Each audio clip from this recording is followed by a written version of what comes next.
What if I told you your financial breakthrough isn't hiding in another side hustle? It's hiding in your silence?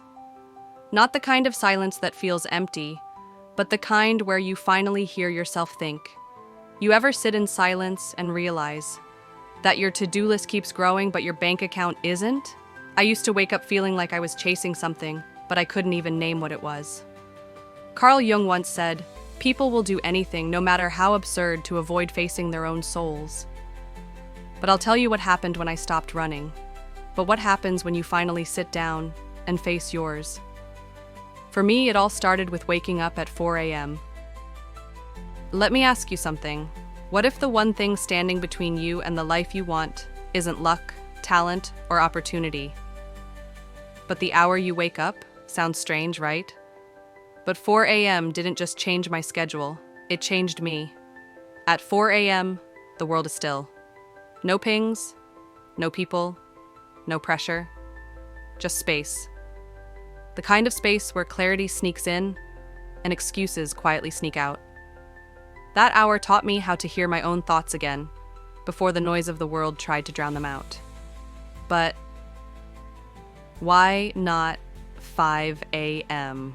or 6? I hear that question a lot. And yes, those hours are early too. But 4 a.m. is different. It taps into something sacred. It's not just early, it's untouched. At 5 a.m., the world starts stirring. At 6, it's already buzzing. But at 4, the world hasn't claimed you yet. You're not late to anything. You're not behind anyone. You're just ahead. Mentally, emotionally, and spiritually. Psychologist Josh Davis said it best. People booby-trap their days with distractions. But at 4 a.m., those traps haven't been set. You're not dodging emails or texts. You're just being. And in that stillness, you remember what matters. What makes 4 a.m. so powerful? Let's break it down. Because the power of this hour isn't just poetic. It's scientific, it's psychological, and it's spiritual. That's because, 1, you haven't downloaded the world yet. By 9 a.m., your mind has already juggled a dozen decisions. What to wear, who to reply to, what you forgot yesterday, or what you're behind on. But at 4 a.m., your brain is untouched, just pure, focused bandwidth. And that kind of mental clarity, it's rare, and it's golden. 2. Your prefrontal cortex is in peak condition. This is the part of your brain that handles focus, decision-making, willpower, and emotional regulation. And after your last cycle of REM sleep, around 4 a.m., this part is freshly recharged. Before stress kicks in, before dopamine floods from social media, you are, quite literally, your sharpest self. It's like starting the day with a full battery and choosing to spend it on you. 3. Alpha brain. Waves equals calm focus. At 4 a.m., your brain moves into the alpha state, that magical zone between deep sleep and full alertness. Alpha waves help you think clearly, stay focused without anxiety, and solve problems creatively. It's the same mental state monks use in deep meditation, and artists enter in creative flow.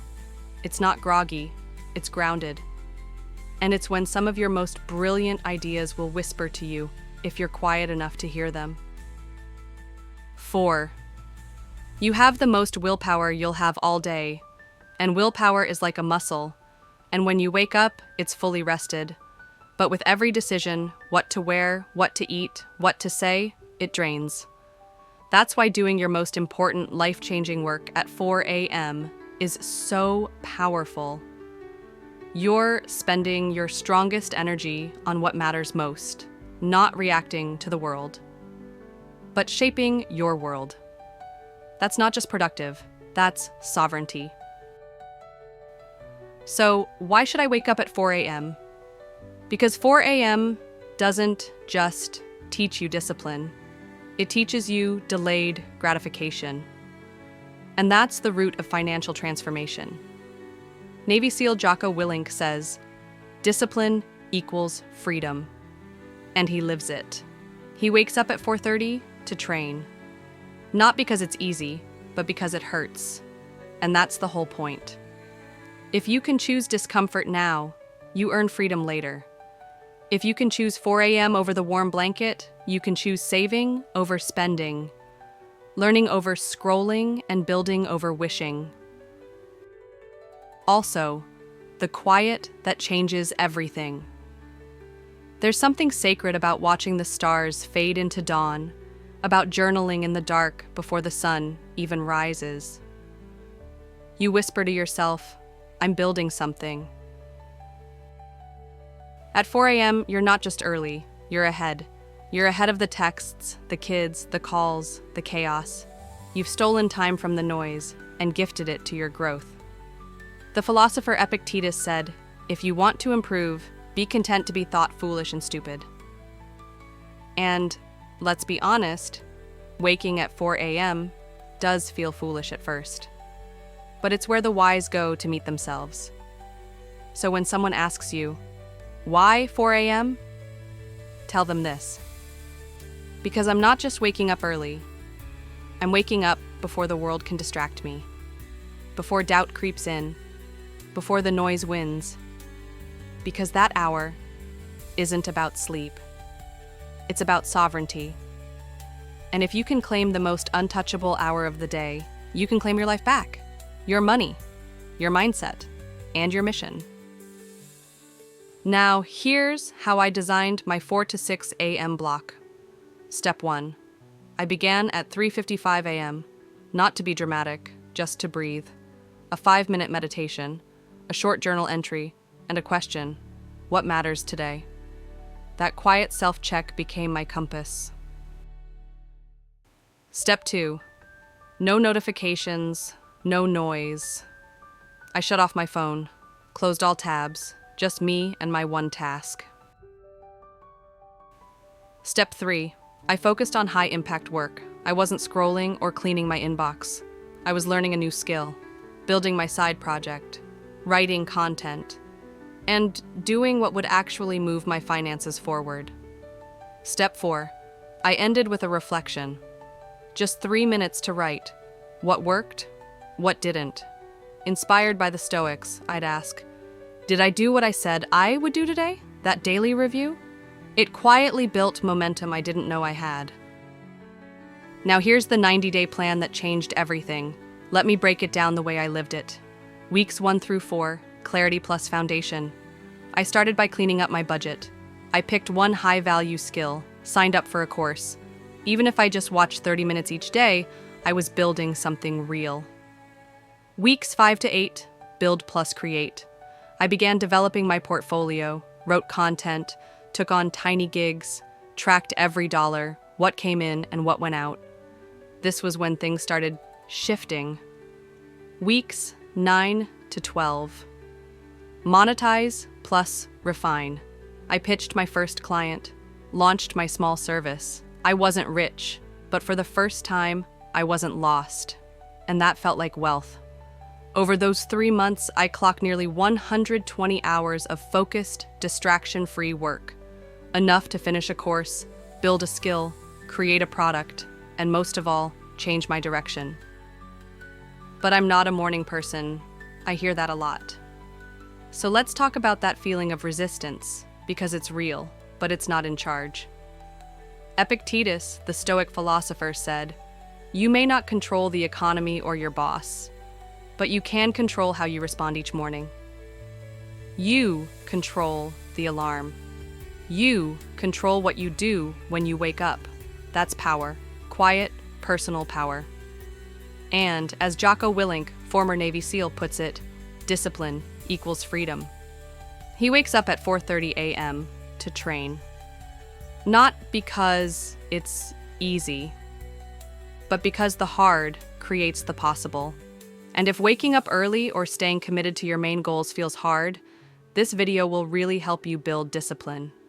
I've also pinned the link in the description for you. This isn't just about business or military grit. It's about creating your life with intention. Toni Morrison, Nobel Prize-winning author, wrote her novels at dawn before her children were awake. She said, "I'm a very early riser." Those quiet hours built books that changed the world. And here's the truth. If 4 a.m. can work for executives, SEALs, and Nobel winners, it can work for you and me too. Now, here are my 3 tips that kept me going. 1. Prepare the night before. I'd lay out my journal, my water, my laptop. I even decided what I'd work on. When the alarm rang, I didn't think, I just started. 2. Use stoic reflection. Each night I'd ask, what did I do well? Where did I drift? It kept me honest and hopeful. 3. Celebrate small wins. 1 article written, win. 1 lesson done, win. 1 invoice paid, win. Each one reminded me that I was showing up for me. This wasn't about grinding, it was about clearing space, about remembering who I was before the noise, and creating who I wanted to become, one morning at a time. So let me ask you, what would happen if you gave yourself 2 hours each morning, just for you? Not for the world, not for your job, just for your future. Because the woman who wakes up at 4 a.m. isn't just chasing money, she's meeting herself. So, now you know the truth about 4 a.m. But here's something most people miss. Your 4 a.m. routine doesn't begin in the morning. It begins the night before. That's why in the next video, I'm going to take you step by step through my night routine. The one that makes waking up early feel natural, even effortless. Because discipline isn't just about pushing harder, it's about designing a life that supports your growth without draining your soul. And if you've made it this far, I have to tell you this.